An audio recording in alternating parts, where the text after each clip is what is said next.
Welcome back to another episode of the Rough Cut Club. I am your host, Joey Nicotra, here with my incredible co-host, Mr. Shane Wright-Zammer, where we talk all things art and business, except today we have a very special episode that we are breaking up into two parts, where we polled our CinemaStory family company and asked them to anonymously ask us any questions that they may have buried deep down in their closet.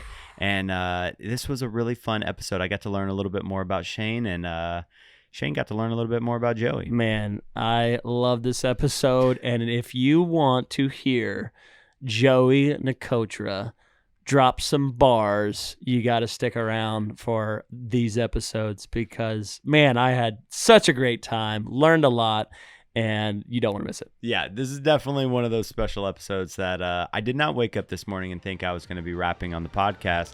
But, you know, crazier things have happened and God works in mysterious ways. So this was a good episode, man. Let's get it.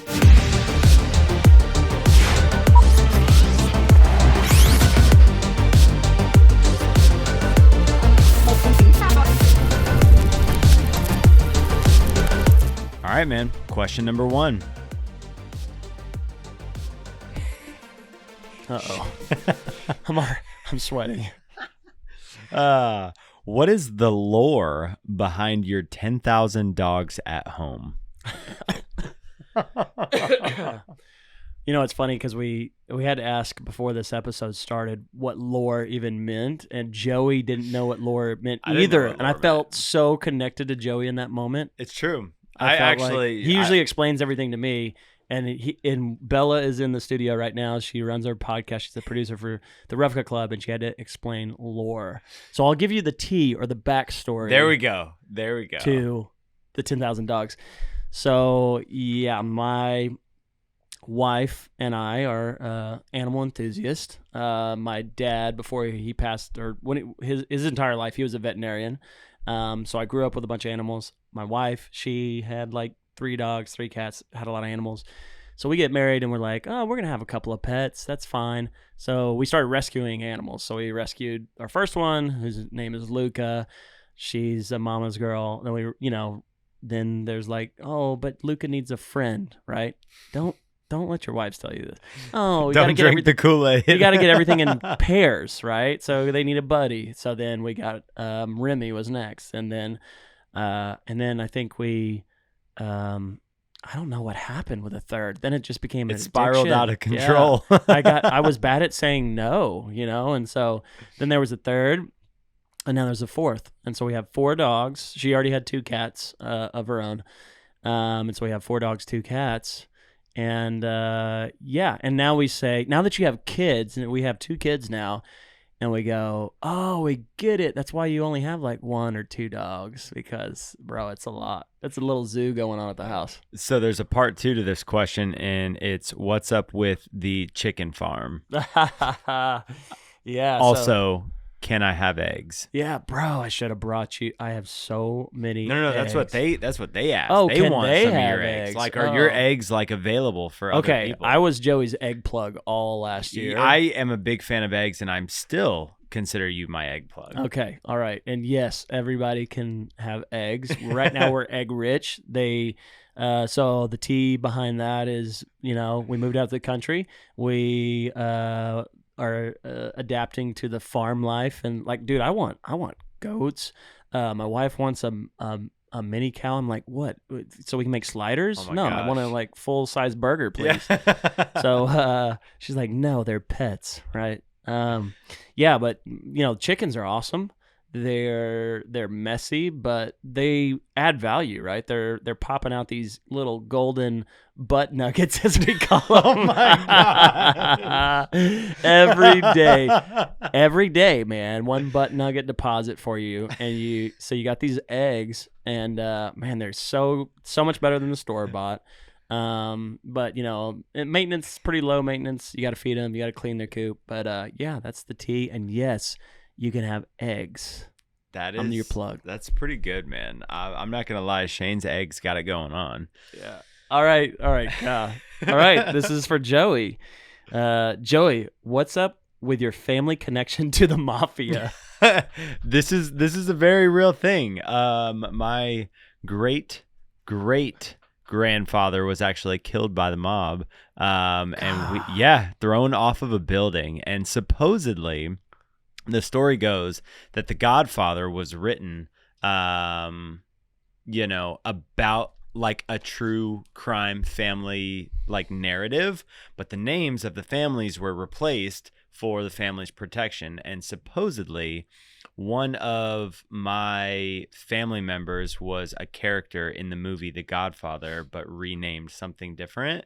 And unfortunately, my great grandparents passed before I could dive like too deep into this information. Gosh. But my great grandfather remembered after that happened and his dad was killed, that this like black car like pulls up to the house and these dudes get out exactly like you would expect them to, and they go in and they supposedly tried to talk to my great grandfather about like joining the family. And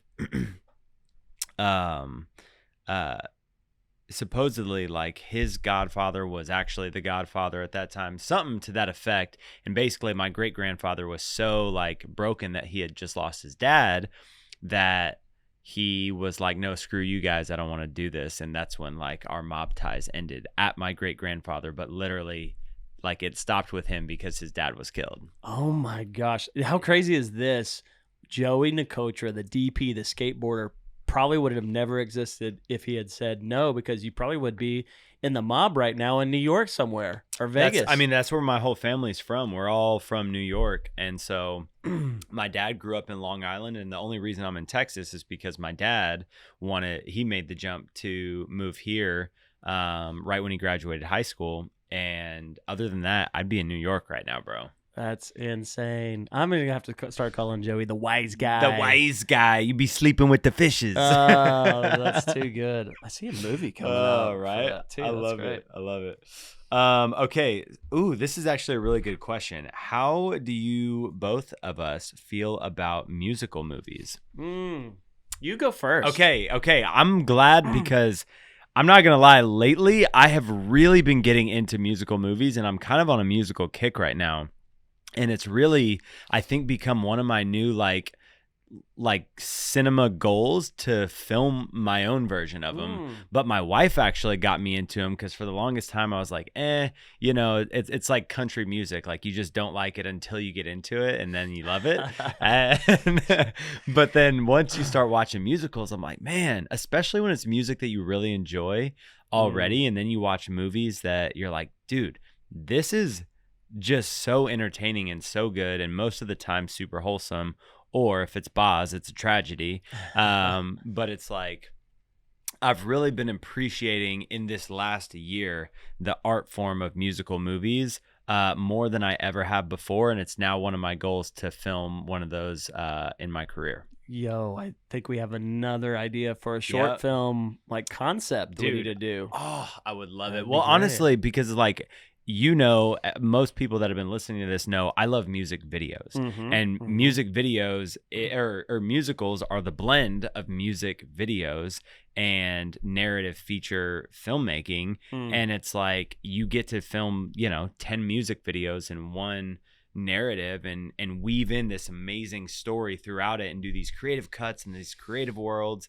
And it's like, the more I thought about it, I was like, I'm literally meant to make musicals. Like that is what I'm meant to do. Yeah, I'd see that. It's music videos and narrative filmmaking coming together in the most beautiful way. And I love having musicals. a love child. I love musicals. Yeah. What about you? Man, so I hate them. I absolutely hate them. We're not making them. No, I actually grew up watching musicals, man. So my household was pretty conservative growing up. So we watched a lot of like classic, like old what is that Andy Griffith Show, all that stuff, and then musicals. So we would watch like Singing in the Rain and anything with Fred Astaire, like classic. All of these tap dances, musical numbers, pieces.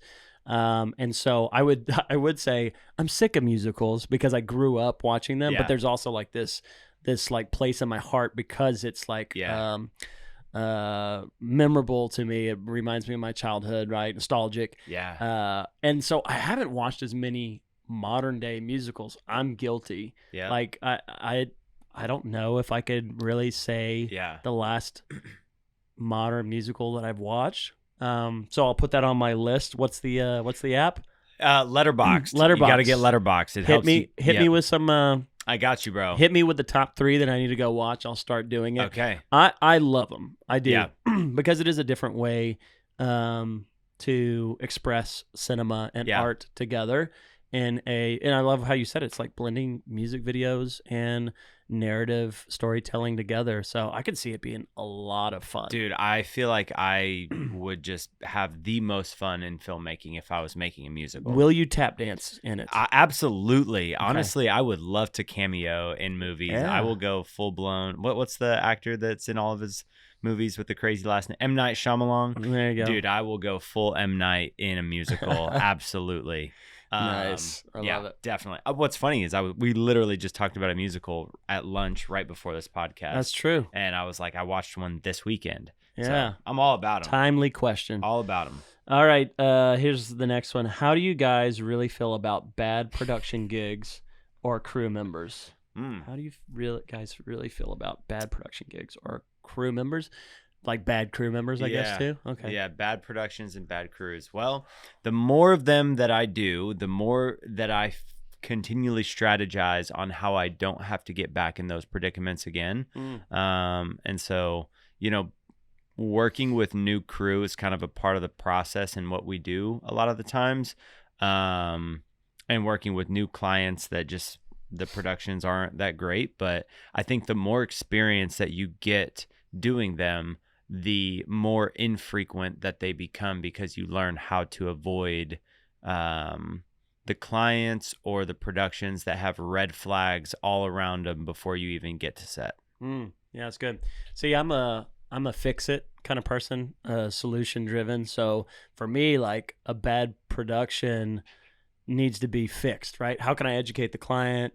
How can I make this situation better for us, right? Or let's pass on it type thing. Right. So like, and I don't freelance out, so I don't really know about working on other bad productions. I love it and hate it for you guys, but when y'all tell me like, dude, I worked on this project and it made me really realize how much I appreciate some of the things we do at CinemaStory and the why we do it. Because sometimes it's like, all right, are we information overload, for our team and stuff? But no, our people enjoy that. We're very thought out and logistical, and we try to over communicate to solve a lot of the problems in pre, so that production is fun and it's like it's not heavy laden with some of those bad things. As far as bad crew members, because I would say, new you're always going to run into, but bad, like if you could really tell if this person's bad, like for me, it's bad isn't inexperience. It isn't being new. Bad is a bad cultural fit, right? Like your work ethic or your values don't align with the rest of our team and what we stand for. So, you're sitting around on set, you got a bad attitude, you are always complaining, you're stabbing people in the back, whatever that is, right? That doesn't align. Then like if I can identify that person, I quickly will remove them from my circle of contractors and team members that we have, because one bad apple can definitely spoil the bunch. And you also have to make, as a business owner, you have to make rules and regulations to manage one person that then affects everybody else. Right. So if you got problem or troublemakers, it's like, try to fit. I'm going to try to fix the problem. Can I help, guide you in a different way that aligns with our values and our work ethic? And if I can't, then I'm going to excommunicate you pretty quick. Couldn't have said it better myself. These are really great questions. What are some of your on-set icks? Oh man, that's good. That is good. I'll just say them as they come to me.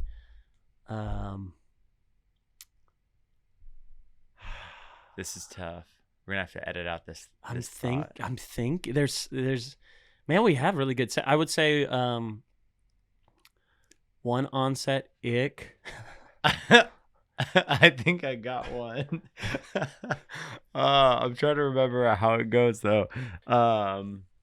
Shane has this format that he loves to do during interviews, where Oh boy. where we have the guests say thank you, thank you, thank you in 3 different inflections. It does feel very ick. It feels icky. Yeah. Thank That's you. only for certain types of videos. Absolutely. Very I'm rare just dogging clients. on you, but it's We don't do that on every set. absolutely. But I Uh, feel myself in the seat just being like, eee. Oh, I know an onset ick. When something from our crew falls in front of our client. Big onset ick. Massive ick. Oops, forgot to put a sandbag on that, and Yep. boom, like even when you put sandbag, we were doing a project, and we had a celebrity on site, we had a client on site, we had built out these flags and overheads, and the dang winds like hurricane, and we probably should we quickly remedied the situation, put some bodies on the stands, but those things are falling over, almost took out like some of our clients. It's just like major ick. Like for me as a director and producer to client liaison, I'm just over there like feeling as big as an ant, like, hey, glad everything's good, everybody's okay. Now let me continue to try to guide this production and not feel like amateur hour. Again, out of our control, but we probably could have been a little more thoughtful on that. Big ick. I'm trying to think if Safety. there's any. Yeah, I'm trying to think if there's any others, because I know that there are others. Yeah, we might have to circle back to this one.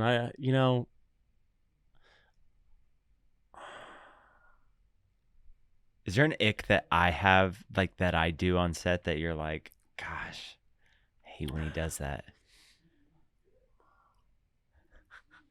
I'm thinking, oh, let's get brutal here. Yeah.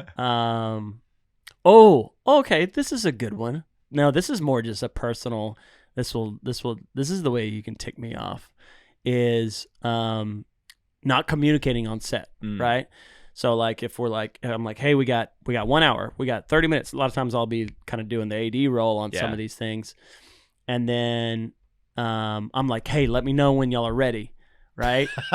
And then I'll come check in, and I'll be like, okay, because I'm like, okay, it's like 5 minutes before I told them like we need to be. So I'm like, hey, how are we doing? And you go, waiting on the director.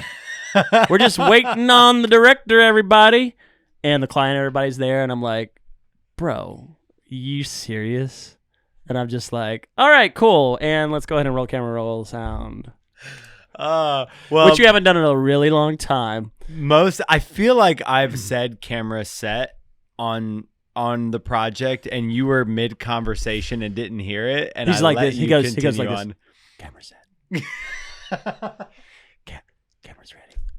Waiting on you. I don't want to interrupt you when you're talking to the client, man. Bro, I'm just blowing hot air most of the time. I'm useless on set. I'm just waiting for somebody to say we're ready to go. So good, man. All right, what about me? I mean, you already said my thank yous. And it's not even you. It's like the format of the video that's like, oh, we're doing like a gala video, and it's like we got to thank the donors, and it's like, I know another ick. It's happening recently too. It's like I'm so tired of using my same old like. I don't have time to do any B-roll, so let's get really creative and have you step off camera and like walk in and sit down in the chair. Yeah. And for the client, it's fine. They like, oh yeah, this is cool. This is what they do in documentaries. But everybody on set, I feel like we all have a major ick of like, we do this every time, and we haven't used this since 2021 in our videos. And sometimes you need it. Yeah. Sometimes it makes sense. This is another one that and it doesn't happen often. I've only seen it happen a couple of times, and sometimes it's, I don't know. I've had sound guys before that were inexperienced at lobbing somebody up, and they and they go and they lob them up, and they don't know how to like lob somebody's specific outfit up, and they just like, I'm like, all right, let me step in and help you like figure this out, or let me redo what you did. And I know that client is just like having two dudes just digging in their clothes about like how to put a mic on them. And I'm like, we all like, this is just part of it. But that's a good one. Or when it's a woman and she's like in her dress or something, and the sound guy's like, and they're like, can we just boom them? I'm like, no, put the lapel on them. Figure it out. Are you wearing a bra today, ma'am? Oh, it's so fun. That's a good one. That's a good one. Okay, dude. All right, one last one. Now that I think about it. This is an internal ick that probably nobody else knows, but I have to fight with it because so sometimes in interviews when I'm interviewing people and I'm trying to like really, so I'm like, I give like the nod and like, I'm really expressing, I'm trying to like help them feel comfortable. And I'm like, and then people have said this when like from the outside, they're like, oh, Adiel, one of our ACs is like, dude, you're just over there doing this the whole time. Yeah.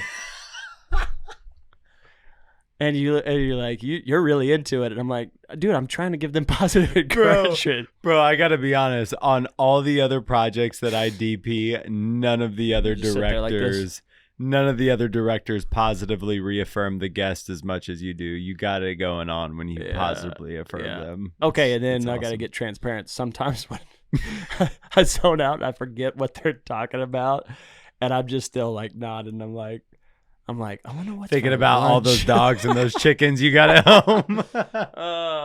Okay, last one. I'll make it quick. If I am doing DIT at the end of the shoot and somebody hands me a card and there's other footage on it, ick. Major ick. Major ick. Format good. That mugger. I don't even know if that's the word mugger. I was going to say mug and bugger, and then it came out mugger. Oh, I got to write in. Okay. Joey, what are some of your must-haves for a DP kit? Oh, this is good. And a DP kit, that's good. Well, the proper answer is a light meter, but it's in this day and age. Oftentimes, I don't have the time. I don't have as much time to use one as I would like. But must-haves. That's good. Camera. Yeah, you got to have a camera. You got to have lenses. Dude, so many people make the mistake of not having the proper ND filters. Oh, that's good. Yeah. I've done shoots and maybe people are used to having like built-in NDs or something, and like they don't have ND filters or the proper ones, and it's a must. That's another ick. Shooter shows up and they're like, oh, I don't have any ND for this. Yes, like, major ick. Definitely not a fan of that. I'm trying to think of. Read the question again. It's a must-have in the DP kit. What are some of your must-haves for a DP kit? When I'm shooting on set, this is a personal preference thing. I really like having the ability to hardwire power into my camera, because so often, I mean, an AC can help out with thinking through batteries, but I've had like, especially when they're reading as like a voltage percentage or a voltage reading instead of like a percentage, it's very easy for me to accidentally let my camera die when it shouldn't. And so for me, having the ability to hardwire power in is one that it's like one less thing that I'm having to like think about. A great monitor is also really helpful. So oftentimes like we've had Video Village monitors and whatnot. Like if I'm watching somebody else operate on, making sure like you have a good quality monitor to where you can actually point out things and it's not like so small. It's like everybody's huddled over the viewfinder. Yeah. So like a good monitor is really helpful. And I think the power thing's a big thing too. It's one thing I just like to not think about while I'm there. Yeah, you can totally. I feel like anything that helps you just totally focus in on the creative and be in that creative zone, like that's where I know I can get, the most value from you as the DP, because you're just like you're in that zone and you're thinking through what is the camera trying to communicate here? Yep. The lighting, how is that reading? How is the skin tones look and all that stuff? But when you have to worry about like, oh, my battery died in the middle of that shot, and now we got to redo that whole take, right? And so it's just like taking off that pressure. It's just one less thing to think about. Yeah. I would say I'm trying not to leave like or include any lights and stuff like that in it, because technically that's like G&E's kit and not my kit. Sure, yeah. But there are some go-to lighting tools that I use on all of my stuff. But yeah, it's good. Anyway. Oh yeah. Shane, this is good. Do not read any further. I read it already. I've always wanted to know more about your homeschooling journey. Man, who wrote that one? That's good. We got another homeschooler in the company now. Will. Shout out to Will. Let's go, homeschoolers. We only have 2. Is there any other closet homeschoolers out there in our team? I don't know. I know we have 2 confirmed. Hey, I was back when homeschooling was illegal, so it was cool back then. Okay, in the 90s. In the 90s, when my mom would be like, "Hey, watch out for the truant officer. Like, don't go play outside in the front yard. Go play in the backyard because all the other kids are in school right now." My gosh. Yeah, that is awesome. So I actually was homeschooled my whole life. Started, You never went to public school one day. I went into public school to play a chess tournament or 2. You're lying. Go play like select sports. You were in the homeschool chess club. No, I went to public school to go play chess. That's what I'm saying. I went to it was like community, whatever. Okay. I thought you just competed there. But that's cool. Yeah. No, I don't think it was all. I don't know. Mom, was it all homeschoolers? Man, I loved it though. Like so, I remember growing up thinking, is this weird? Is this different? But I grew up in Houston. There was a huge community of homeschoolers, even though it was the early days, and it was kind of like this weird, like, should this be legal? Can we allow people to educate their children at home type thing? But man, I developed so many good, close relationships.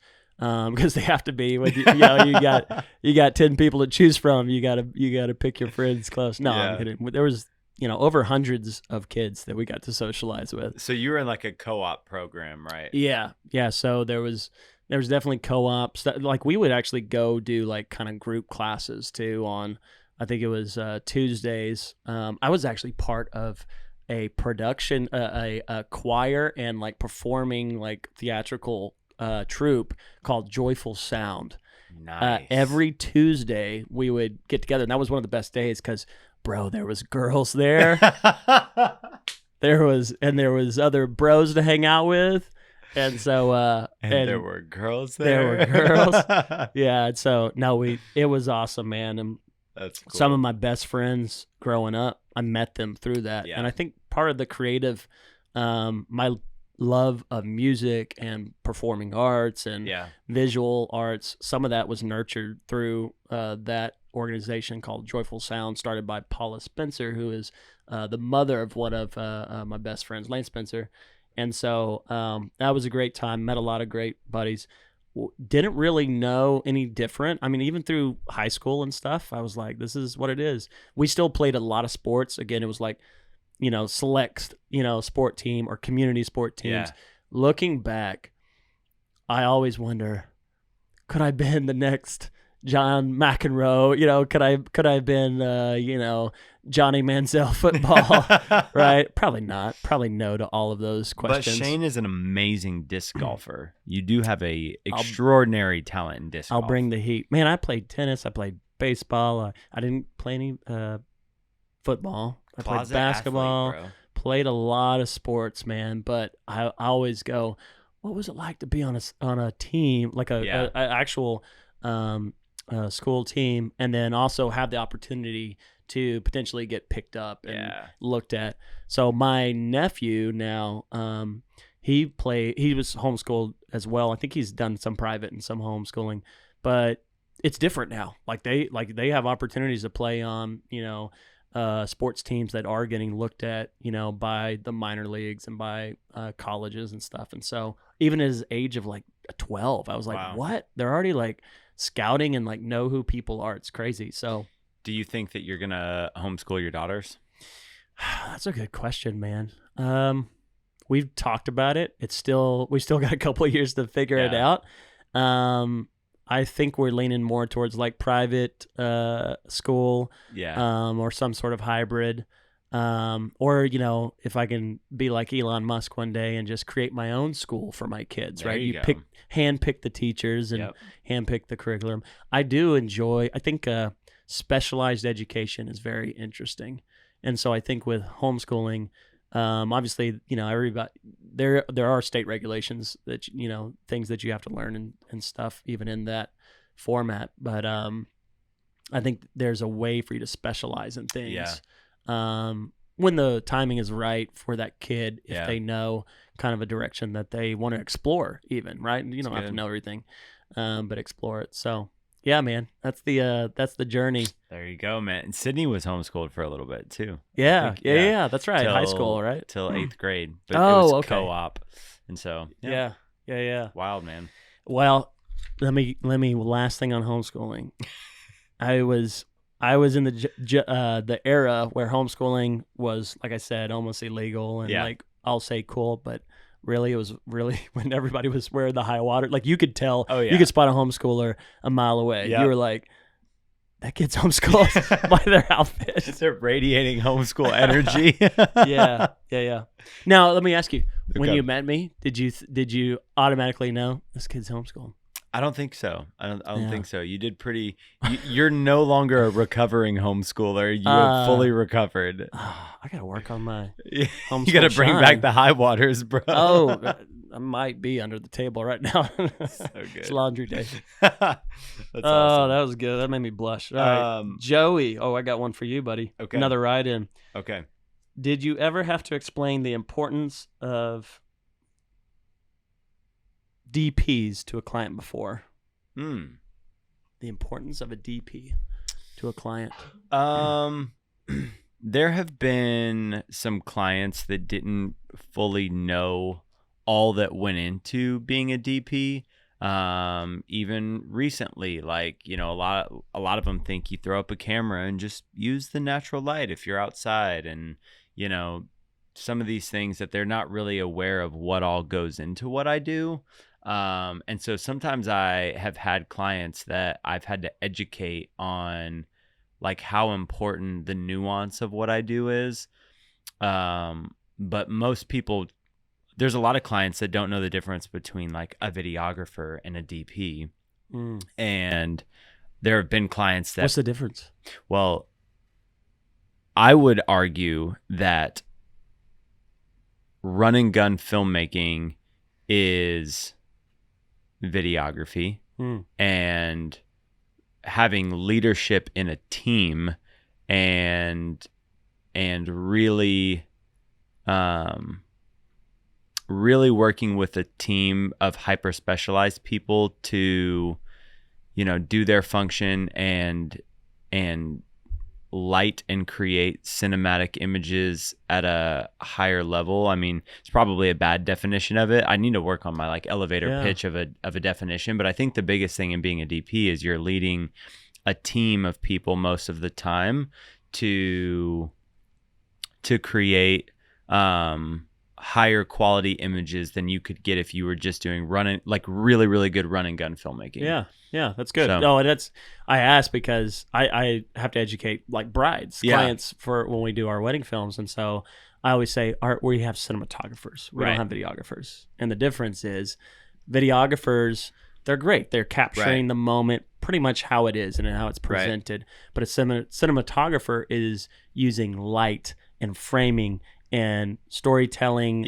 sequencing to create our images, right? Totally. But I love what you added too on that. You pretty much said that with the lighting and stuff, because I think lighting really comes in and makes you a cinematographer. Although videographers, yes, you throw on a light panel, you whitewash the face, but the leadership thing, that's huge. Yeah.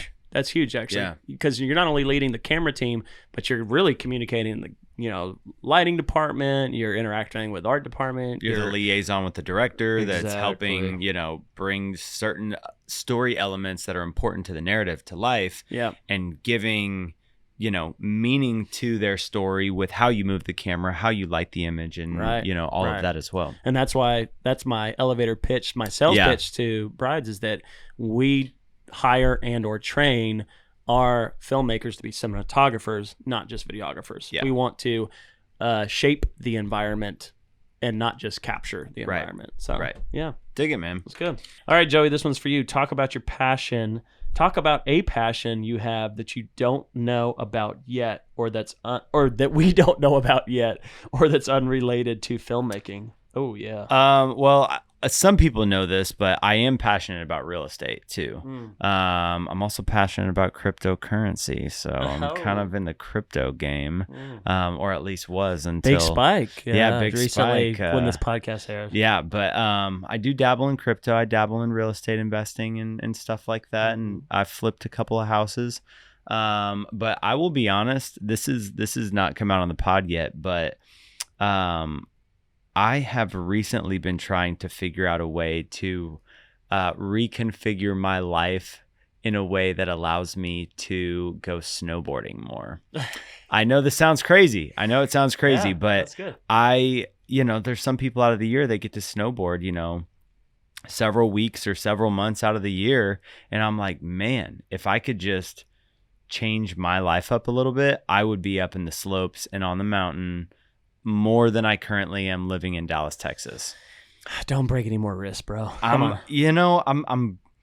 just at a point where hey, you got to get it in now. My body's only getting older. You got to do it, dude. Snowboarding was my favorite. I would go every year. Such a great time with friends, with the boys, with loved ones, and then just man, it's the action sport, man, but with like this beautiful like adventure aspect to it as well. I'm trying to do more things that make me really feel alive, that are like unrelated to business right now. And I'm like, I still love skateboarding, but snowboarding is something that I didn't grow up around, that I'm like, it's like its cousin, I feel like I would love surfing if I got a chance to live near the ocean, but snowboarding, man, I'm like really kind of like, how can I move to Colorado for like 3 months of the year and still keep all my business contacts here?